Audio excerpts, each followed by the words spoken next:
This video is dedicated to those who have the iPhone 6, 7, 8, SE, and the third generation, the 2022 iPhone SE as well. As we're going to go ahead and cover all the important gesture controls and some awesome hidden features that those Touch ID enabled devices can do even in 2022. So if you're an OG still holding on to your iPhone, massive props to you as you are a legend. And this is a quick rundown on all the awesome hidden features, cool tips and tricks you could do with a Touch ID enabled device running in the latest firmware of iOS 15. Let's go ahead and get started. So let's go ahead and begin with the most easy stuff and work our way up to the more complex. So let's go ahead and start off with gesture controls. By double tapping the home button, this will actually launch task control. Here you can find all your recently opened apps right here, where you can fling your finger forward to force close an app that's acting funny. Now if you have reachability enabled, by simply swiping down on the home button, this will actually lower the top screen, allowing you to have easier reachability on the top part of the display without having to readjust your hand. Super simple to do. All you gotta do is just go into your system settings to enable this if you haven't have it enabled yet. Scroll into accessibilities, and from here go into touch, and in the touch menu, here you'll see the reachability, and just make sure you have it enabled. Now you can just simply swipe down to have easier reachability on the top part of the display. Now when taking notes, there's some very helpful gestures. So if we type in like the sentence "duh" as a fine example, using 3 fingers, if you double tap, this will quickly undo that type message. And using 3 fingers once more, I'm just going to quickly type random things. Using 3 fingers once more, now if you actually do a simple swipe to the left, it'll also undo it this way as well. And to quickly redo, same fingers, just do the opposite direction, which is right side, and it'll quickly undo the redo. You can also shake to undo it entirely too. Now if you wish to bring up a copy and paste menu by tapping the screen with your 3 fingers, this will actually bring up this little toolbar on top. It also gives you access to undo, copy and paste and all that stuff. Now at the home page, if you actually swipe right, this will quickly launch the camera app without having to unlock the device. Swipe down from the top will actually quickly bring up your control center. And then a swipe to the other side, this will actually bring up your widgets. You could customize it in the home menu, which I'll cover more in a little bit. A swipe from the top to the bottom, this will quickly launch apps spotlight search. So you can search up basically all the apps you have installed on your device. And then if you like to take a screenshot, power button and the home button press at the same time, it'll quickly take a screenshot. And here you will notice you can actually have the ability to copy and paste text. So the text that's captured, you can actually long press and copy and paste it somewhere else. And up here you also have access to marker tools. Here you can actually scribble, highlight notes and such. You even have access to a ruler, and you can also add text. So fiddle with this menu if you want to like edit some of your screenshots and send it to somebody. And if you want to quickly save the screenshot instead of the duration timer it has built in, you can just swipe to the side and it will save immediately to your camera roll. Now the power button can do a couple different things. By simply holding on it, it will bring up this turn off menu, so you can shut off your device right here. In addition to that, if you actually hold the volume up rocker and the power button at the same time, this will actually not only bring up your medical ID card, which you could go ahead and edit in the health app, and the shutdown ability, but you also have emergency SOS, so you could enable this feature right here. Now if you wish to enable a timer instead, you can always just go into your settings and go into the emergency SOS tab. There's 2 settings you can enable. One, you can actually long press to hold for it to automatically call, or the other one, 5 press will actually start a timer to call emergency SOS. Now back in the keyboard does support swivel, so you can actually type by simply swiping on the keyboard. It will use AI learning to predict the word you're trying to say, so it will automatically type it in quicker. So you may find this method a lot faster than typing, having to lift your finger off from the screen to type something. Now a surprising return is the magnified. If you actually long press on the text and move the cursor, it will actually magnify the text, so it's easier to land the cursor the correct spot where you want to land at. Now instead of saving files or images, you can actually long press on whatever file / image you have. You can actually multitask and click and drag that image to a different app. So you can use this on messages, files, and etc. As you see here, I simply just took this image from Safari and dropped it in my notes. In addition to that, if you launch the Note app and you actually tap this little top dots right here on the corner, you actually do have the ability to lock individual notes with a password. You could do the exact same thing with PDF files in the File application. If you hit the share icon, if you scroll down, you'll see there's a lock option right here. You can set a password. Now at the main menu, if you like to move an app, just enter wiggle mode. You can actually click and drag to the different pages you want by dropping it like so, and it'll create a custom page. But if you like to move multiple apps at the same time, you could always just tap multiple apps like this, and it will stack up. You can release them on the next new page. So this is how you can move a bunch of different apps at the same time. Now if you tap these little dot icons down here, you can actually uncheck mark some of these home pages, and this will be hidden on the home page. You can also find the negative icon right here to delete it in general. So by doing this will actually hide some of these apps, but you can always locate it in the app library, which you can find it right here. So if you delete an app, let's say for example we want to remove this from our home page, you could just remove it, but you can still find it right here on the app library because we didn't press delete permanently on the device. You can always re-download it on the App Store too. And so if we like to reverse this, just undo the process and check mark the hidden page that we had hidden to make it visible once more. Now a feature that many people seem to typically forget is the haptic touch. If you long press on the certain app, depending on the application, but you could actually have access to a quick shortcuts. Here you have the ability to search for books and stuff, create new contacts. So each app has its own unique shortcut. So the apps that you find yourself using the most could also feature a unique shortcut that could help make your life easier. Now, if you own other Apple devices like an iPad, Apple Watch, by actually launching App Switcher, so long as handoff mode is enabled, you can actually resume back from an iPad to your main device by simply tapping on this little icon that you see down here in the App Switcher. So here you can see that our device does have handoff mode enabled. So long as your device is on the same iCloud account, by launching the App Switcher, you can resume whatever you're doing on the other Apple device right here. Now back on the home page, by going back in wiggle mode, if you tap the plus icon, you can add widgets. And there's a bunch of different widgets that you can choose from, including some third parties. And if you like to customize this other widget page, you can just simply swipe to the left, go all the way to the very bottom. You'll see an edit tab right here. Here you can actually have access to the widget library that you saw earlier.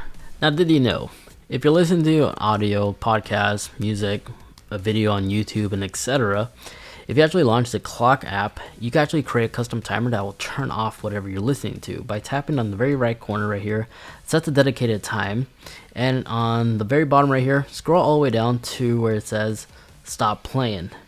Once you select this, hit the set, and now let the timer begin. And if you actually go into the home menu on your device, like the lock screen I should say, and if we wait to the last second, it will automatically stop whatever you were listening to. This is ideal if you're using this to like fall asleep or something like that. Now the camera app actually has some interesting hidden features too. If you tap on whatever you want to focus on and you continue holding it, it will automatically lock that autofocus in that set destination. In addition to that, you can actually lock into something and use your finger to scroll up to increase the exposure, or go down to lower the exposure level. You can also do that on the go. And the shutter button, if you long press, this will actually automatically start recording. You could zoom in like so, but if you move it to the very right, this will continue recording, and you have the ability to take photos while it's recording. Now, photo bursts. There's two photo bursts you could do. You could either have it enabled so that the top volume rocker will actually do a photo burst, as you see right here. But if you go into your settings and go into camera, here you'll see the ability to enable the volume rocker to be the photo burst, but if you turn it off, you still have access to it by going to the opposite direction. Here you can see we're doing like a photo burst. So you can switch between those two different modes, whatever is your personal preference. Now iPhones do have the ability to hide photos. They just get set to the photo hidden album. But when you add it to the hidden album, it still is easy to access in your photo library, as you can see right here. Well, there's an extra step you could do to make it somewhat difficult for somebody to quickly have access to that album. If you actually launch the settings app, go into your photos, and then right here, just disabled hidden album. And now, if you look back, it's no longer there, but somebody could always repeat this process. So it's not entirely safe, but one extra step to make it visible. Now, if you actually use the Touch ID fingerprint reader, you could register up to 5 fingers, and it doesn't have to be yours, which I highly recommend doing. By launching the settings app and going to Touch ID and password, enter your passcode. Here you can register up to 5 fingers. It could be a spouse, somebody else that you trust, who also wants to have quick access to your device. You could register their fingerprints right here. Now, the control center is pretty amazing, and it's fully customizable. The quick summary on how to customize it: just go into your settings and look for your control center. Here you have the ability to add, remove some of the shortcuts you may not find yourself using the most, but you can also add or rearrange them right here. So I'm just going to go ahead and add a few. Here I'll show you some examples. So here I do have dark mode. I could quickly enable it right here, but you can also enable this by long pressing on the brightness. You have access to night shift here, which makes things easier for your eyes when you're about to go to sleep, and true tone. In addition to that, and if you're trying to connect to Wi-Fi instead of having to go into the Bluetooth settings, you can always long press on the icon, and it'll actually show you the different Wi-Fi options right here. You can do the exact same thing with Bluetooth. And down here, you also see you have access to the ability to turn on hotspot. And if you actually tap settings, it will actually quickly take you to the Wi-Fi settings section as well. Other shortcuts you'll find here is if you long press on the flashlight, you can actually adjust the brightness to a setting. Then the clock icon, if you long press, you can actually quickly set a timer. Low battery is right here, so you can quickly enable this to preserve as much battery as possible. If you long press the screen record, you can actually include your microphone, so if you wish to add commentary on your screen record. The ear icon only works whenever you have a pair of Bluetooth headphones or AirPods in our case. With AirPods connected, if you actually go down to the ear icon in the control center, it will show you a live listening audio of the decibels that you're currently listening to. And if you actually tap on live listening, you can actually utilize the microphone that your iPhone has and it'll amplify the sound to the earbuds, so you can actually hear things louder. You also have the access to sound, so you can actually listen to the different background sounds that's integrated on the iPhone, so you don't have to download third-party apps for background noise. It's all integrated. And if you actually go into the volume icon and if you long press, you also have the capability to switch between the different modes that your pair of AirPods may have, like transparency mode and active noise cancellation. Same goes for spatial audio too. And if you like to pair two AirPods to the same device at the same time, you could easily do so by tapping the little AirPlay icon that you see right here on the top of the corner and just click on share audio and just follow the on-screen instructions. So long as it's a capable device, it's extremely easy. Now if we go into our settings and go into display and brightness, a feature I recommend to at least be aware of is the raise to wake. When this is disabled, now whenever you raise up your phone, the screen does not turn on unless you actually tap on it or press on the power button. The benefits of having it off to prevent it from falsely waking up while you have your phone in your pocket. Now in here, you can also adjust the text size, but instead of adjusting it here, I much rather recommend just having it in the control center, which you can find the icon right here. You can actually adjust the text right here on demand, and you have to also have the ability to actually make it so home screen only or all apps. Now if your home button is acting funny, you can always enable active touch, which you could go ahead and find in the settings, go into accessibility, click on touch. And on the very top, you'll see active touch. Just go ahead and enable this. And now you see this little dot right here. You can move it anywhere around the screen, but there's some nifty shortcuts already, like the home button. So you can actually tap the home button from here to quickly launch App Switcher, just like so. And it's fully customizable. So you can customize it from here. You can add more by tapping the plus. And the shortcut list that you could add is almost endless. You can basically find anything here. So peruse this if you like. In addition to that, you can actually customize the pressure of the haptic feedback here as well. And it shows you a little demo right here. You can actually practice on and see which one is your personal preference for the haptic feedback stuff. And still in the accessibility menu, if you scroll down, you actually can adjust the home button settings. So if you like to change the duration of the home button, you could fully customize it right there. It even shows you a little preview. And if you like to substitute the long hold for Siri, you could change it with voice control or have it off in general right down here. Now, a feature that many users seem to forget is silent unknown colors. If you actually go on top and just type in silent unknown colors, you can actually enable it right here. Unfortunately, this phone doesn't have a SIM card, but it's on my main device, and you just simply enable it like so. You can either search for it like how we did, or just tap the phone icon to find silent unknown colors. Now, while listening to music, if you actually go into your settings, go into music section, you can actually adjust the EQ settings right here while you're listening to the audio. So tap in the music section, you'll find the EQ right here. You can actually listen to the many different EQ settings that it has pre-made on your device while, again, you're listening to the audio. If you go back, you can actually enable sound check, and what sound check basically allows you to do is it makes sure the next track follows the same audio levels, so it doesn't get you by surprise as soon as like a jazz song plays and then there's like a hard rock metal song follow next to that one.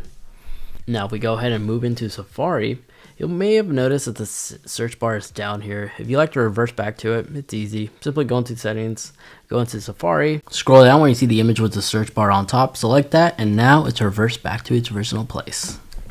And if you're wondering how I was able to have a theme on my Safari search engine, just scroll down to edit. Here you have the ability to select the stock photos or input your own, as well as to hide some of the suggestions that it has when it automatically suggests this part. Now if you find yourself with a lot of tabs open at once, by tapping and holding this little tab X section, you can actually close all of them at once instead of having to individually close every single one. And lastly, for the iPhone SE, third generation, it does not have MagSafe, but you can still wirelessly charge with a MagSafe device by simply just dropping it like so. The magnets are actually strong, actually center itself in place.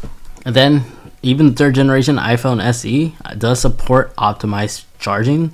So go into your settings, go into the battery section. You want to go ahead and click on battery health to find this battery optimization option. Make sure this is enabled. Now with a USB-C to Lightning cable with a 18 watt or higher power adapter, this will actually allow this iPhone to fast charge as well. So this being an entry-level iPhone, not only does it have 5G, but it's fairly spec'd out with having this capability. Now if you are using a brand new iPhone SE, the thing that's not changed by default is the brand new wallpapers. This is exclusive to the SE third generation. You can find it in the wallpaper section where you typically will find all your other wallpapers. So in the wallpaper section, just click on here, select wallpaper.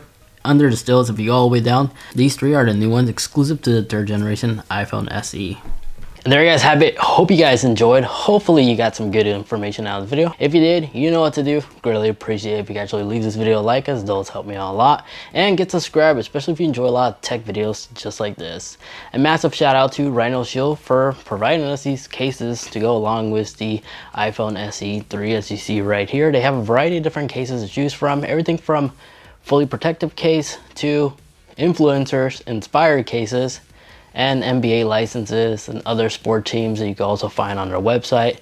They also do indeed make screen protectors, which are marketed to be able to withstand the highest impact. So that's more than enough to protect any device screen. So if your device is still naked, make sure to check out their cases, as that is what I'm going to be personally rocking for this iPhone SE 3. Well folks, again, thanks so much for watching.